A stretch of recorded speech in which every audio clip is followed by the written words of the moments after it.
Are you looking for pre-med advice to help you get into medical school? In today's video, we'll cover some pre-med tips to help answer a few questions that may arise as you start your journey.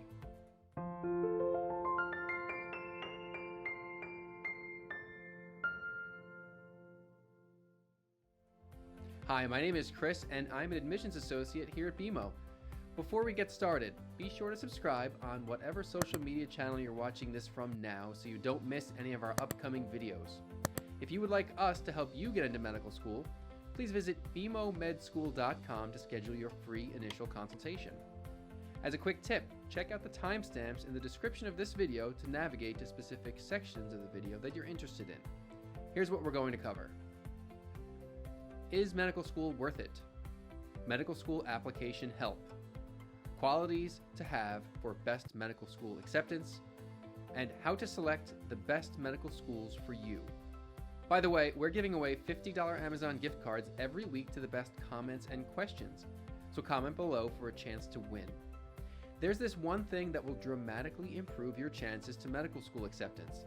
I'll explain at the end of the video, so keep watching to find out. Now let's get started. Let's start off by listing some of the overarching pros to pursuing a career in medicine. First and foremost, from a societal standpoint, physicians are very highly regarded and respected. Secondly, the medical profession provides a great deal of financial stability, and physicians are humbly aware that they can start and end their days knowing that they are continuously and positively contributing to the overall health, wellness, growth, and betterment of their communities.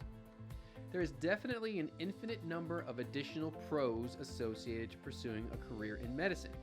But there is a reason this question has been gnawing at your thoughts for a while now, and I assure you, I was right there where you were before I chose to pursue the path to becoming a physician.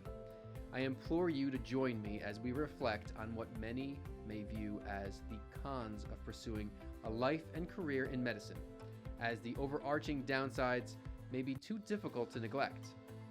Ultimately, the answer to the question, is medical school worth it, depends on your own priorities, reasons for pursuing medicine, and ability to handle the challenges that come with choosing this particular path for your vocation. Finances. So, what are some of the cons that are associated with pursuing a career in medicine? Arguably, the most devastating con to pursuing the profession is the overarching financial stress and associated debt at the very beginning of your journey. From painstakingly high medical school tuition fees per year, in addition to books, bank fees, living expenses, application-related expenses in your final year of medical school, and travel-related expenses throughout your degree, most medical students find themselves burdened with a hefty amount of debt upon graduation, and will be heading into their residencies with the fear of accruing interest on their loans. That's pre-med and med. The reality of needing to penny pinch and strategically budget for the first few years of residency, amidst the stress of residency itself, may have several MD hopefuls second-guessing the financial value and gain of pursuing their dream. If the financial stress of pursuing a medical degree wasn't enough, the stress of successfully matching and attaining one's desired residency and their desired specialty, and even in their desired or close to desired institution or location, and the life of medical resident itself is grounds for some physician hopefuls to turn away from the profession completely. Stress. What a weighted term.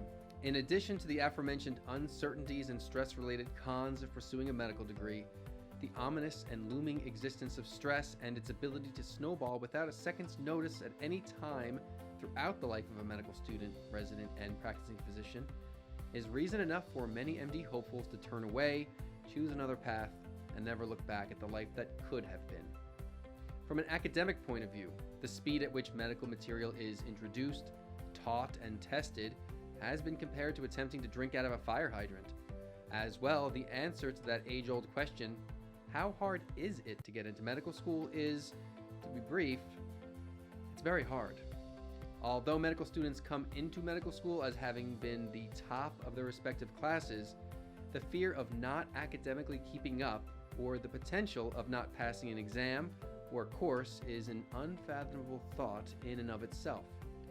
The life of a medical student, A medical resident and a practicing physician takes different tolls on one's life in each phase, from an emotional, mental, physical, and wellness capacity to sacrifices of relationships, family, and home life as well.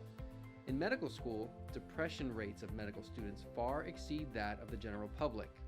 In residency, relationships and bonds may be questioned due to a resident's delegation of time and shift in priorities. As a practicing physician, higher salaries are but mere illusions that mask a higher than average accumulation of debt and long working hours, some of which go uncompensated.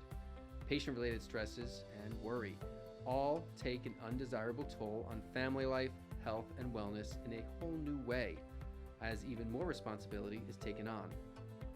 But after all that, is medical school worth it at the end?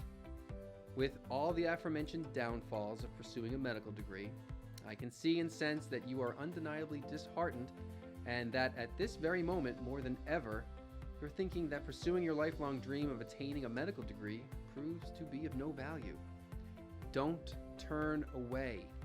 Ask any medical student, resident, or physician, and they will most likely exclaim with all the ingenuity they can muster up that the benefits and perks of pursuing a career in medicine far outweigh and overshadow the cons. Some of the greatest privileges my colleagues and myself will collectively agree the medical profession has bestowed upon us, it's allowing us to be amongst the fortunate few who are still not in search of finding a career that continuously brings purpose to our lives and indescribable fulfillment, gratification, and gratefulness in the small things we've been able to put out into our communities, in caring for our fellow brethren and neighbors. For every day that passes where we feel our compassion for one another and our patients cannot possibly grow beyond what we may be presently feeling, regardless of how fatigued, tired, or frustrated we may feel, new experiences constantly prove us wrong. Ask yourself, why do you want to be a doctor? Get up and stand in front of the mirror. If you can look at your reflection with the great affirmation and state that your lifelong dream and aspiration is to serve your fellow neighbors, community, and society as a physician, then I am here to tell you that the fearful costs of pursuing this dream, whether financial, mental, or emotional, should not deter you from accomplishing your dream or be taken into account when determining your decision as you take this next challenging step forward. Although these uncertainties and stresses are not to be discounted, one must look at the glass as half full and recognize that there are many ways to mitigate these fears and make the road ahead far less bumpy and tumultuous. If the financial aspect of pursuing a medical degree has you feeling stressed, seek solace in the fact that there are many loan options and associated loan repayment options available that you can explore and pursue. If the uncertainty of securing a residency position is reason enough for you to turn away from your dream, rest assured that taking the year between graduating medical school and putting your name back into the match pool the following year off presents as a great opportunity to further strengthen your application, where pursuing research positions and growing as an individual are all commendable paths to take in reaching your final destination. If you are struggling with the fear of experiencing crippling mental stress during medical school, residency, or even as a physician that has you wanting to turn away, find peace in knowing that many medical schools, residency programs, and hospital programs are set up to provide free, accessible, and confidential counseling services to help you get from point A to point B, one step at a time. Always staying 10 steps ahead and planning fail-safes for any crossroads that you feel may present as barriers or stresses in your own personal journey will make your experiences moving forward that much less stressful. Medical school application help. When should I start working on my med school application? This is a question we often hear from our students here at BeMo. And it is a very good question to ask because pre-med students who are serious about getting into med school are always actively planning ahead, and those are the ones that actually get into multiple schools. Yes, multiple schools. In our experience, an outstanding application, and you should only aim for an outstanding application given the fierce competition, requires multiple revisions in a span of 4 months. Therefore, if you are applying to med school in the upcoming spring or summer, the time to start working on your application is right now. You should already be thinking about the dreaded personal statement, your response to the question, why do you want to be a doctor? And your academic and non-academic activities that you want to highlight in your work and activity sketch. You should also be thinking about choosing referees that are going to support your application. Be true and be yours. It is an act of professional misconduct to lie on your application to medical schools. This is not a great way to start your career. These false statements are difficult to catch, but it does happen. Additionally, your statement will sound inauthentic. Personal statements are excellent training for interviews, and if your personal statement is not true, your interview responses will sound similarly inauthentic. If you feel as though your life hasn't been interesting enough to stand out on a personal statement, you haven't thought about it long enough. This is a reason to brainstorm your statement excessively before you begin to write. Lurking in your life somewhere will be a valuable hook or frame for your statement. Explain why you want to be a doctor. Personal statements often start by explaining why medicine is awesome. It is awesome, of course, but the admissions committees already know that. You should explain why you want a career in medicine. Why do you want to be a doctor? What about the practice of medicine works with who you are? Naturally, this takes a lot of reflection around whom exactly you are. Start journaling or exercising some other creative muscle many months before the application, and ideally during the earlier half of the undergraduate degree, so that there is a coherent logic around why you want to be a doctor. And then communicate that as tightly and effectively as possible in your personal statement. Even questions that don't ask why you want to be a doctor should be connected in some ways to this coherent logic. Use a narrative to paint a picture of who you are as a person. One of the best ways to illustrate that you've got the qualities required for medicine is by telling the admissions committees a story about your life. If you've worked through professional challenges, explain how you've done that and what you've learned about yourself. If you've demonstrated great perseverance, explain when and how. Remember that these stories must be true, yours, and connected to why you want to be a doctor. These stories cannot effectively serve this purpose unless you've put a lot of effort into planning your statement in advance. It often helps to see a medical school personal statement example to better understand how to craft a compelling narrative. Address your core values, principles, and ethical acumen. The story you choose to tell should also highlight one or two of your most tightly held values, principles, or ethical positions in a logical way. If you are someone who is committed to community service and have a track record of such service, your story should feature this and provide insight into why you care about your community.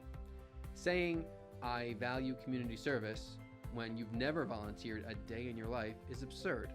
Saying, "My family is one where we support each other through challenge and loss," if this is true, is excellent because it lays the groundwork for telling a story, shows that you have a positive orientation towards close relationships, and that you are principled. Demonstrate the traits of professionalism. Professionalism is, at its root, about respect for the experience of others on your team or in your workplace. Stories or examples of when you have demonstrated respect in a workplace have real value, as long as you are connecting it to why you want to be a physician. Establish your written communication skills. The ability to communicate a complex idea in a short space is among the most important of a physician's skills. Doctors communicate with each other and patients using clear language without fancy or vague words. If you can demonstrate that you've already got this skill down pat with non-medical language, you will place yourself ahead of the pack. Use clear and accessible language.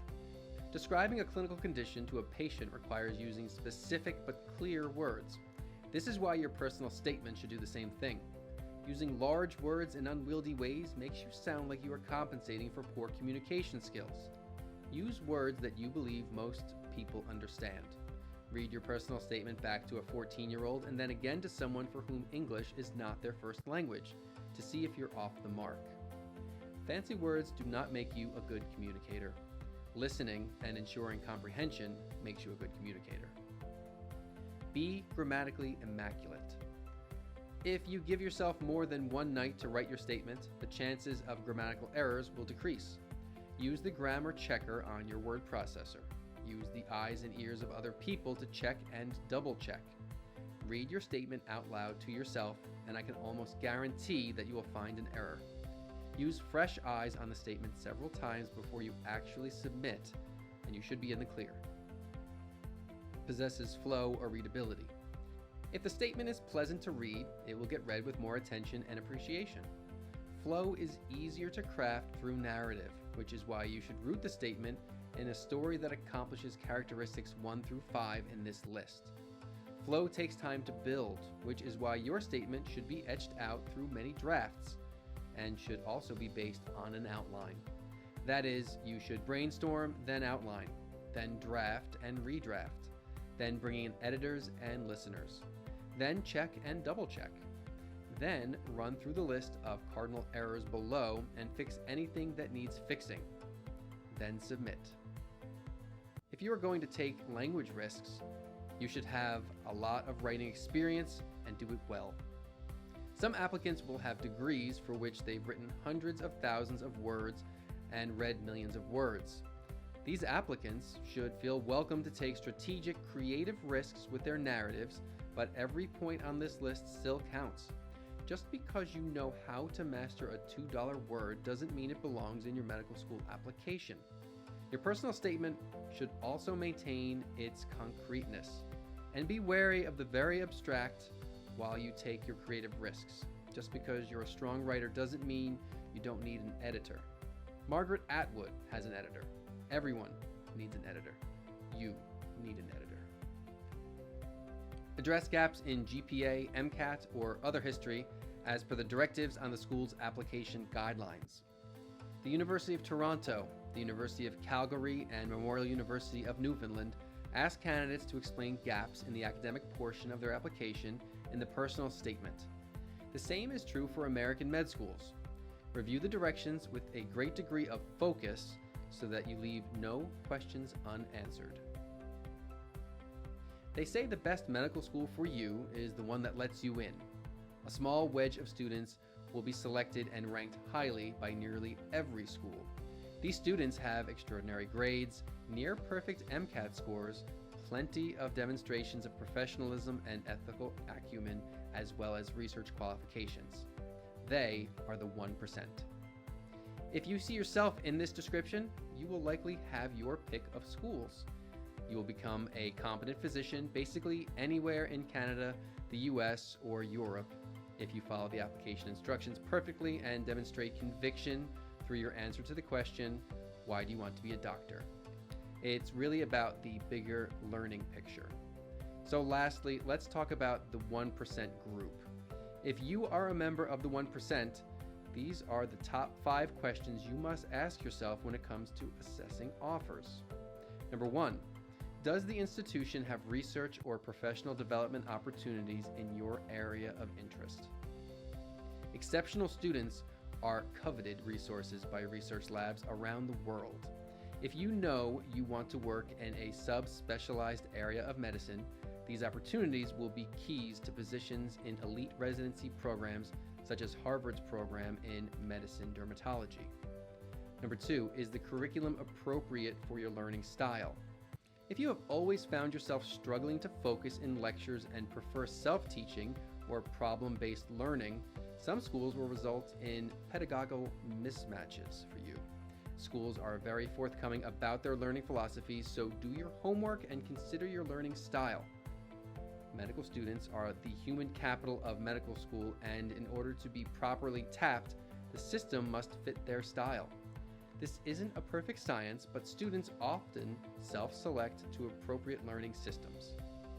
Number 3, do you believe you will be a good fit within the institution's culture? If you want opportunity to participate in student governance and advocacy, the culture of the school matters. If you want to put your head down for 4 years and be solely devoted to learning, the culture of the school matters. This question is a matter of considering your personality and social strength vis-a-vis that of the typical student body. Number 4, are there opportunities for student engagement and curriculum planning? Accreditation bodies of medical schools are more and more demanding that students be involved in the management of their learning and the design of their learning environment.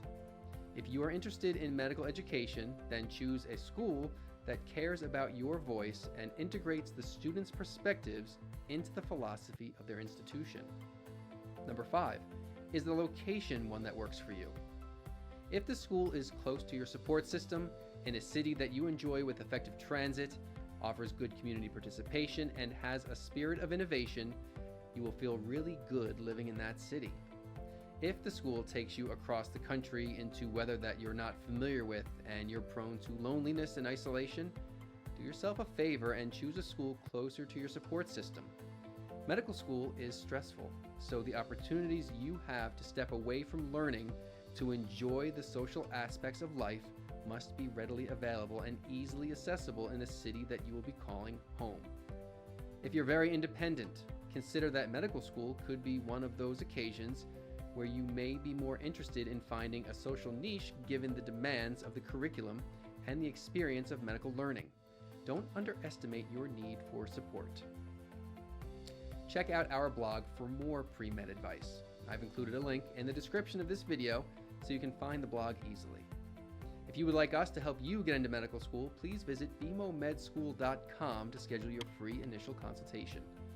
Hopefully you enjoyed our pre-med advice, so please subscribe, like, and leave a comment. If you have any questions about medical school applications and selection that I didn't cover in this video, let me know in the comment section and I will get back to you as soon as possible. Don't forget, we are giving away $50 Amazon gift cards every week to the best comments and questions. So comment below for a chance to win. Thanks so much for watching this video, and I'll see you next time.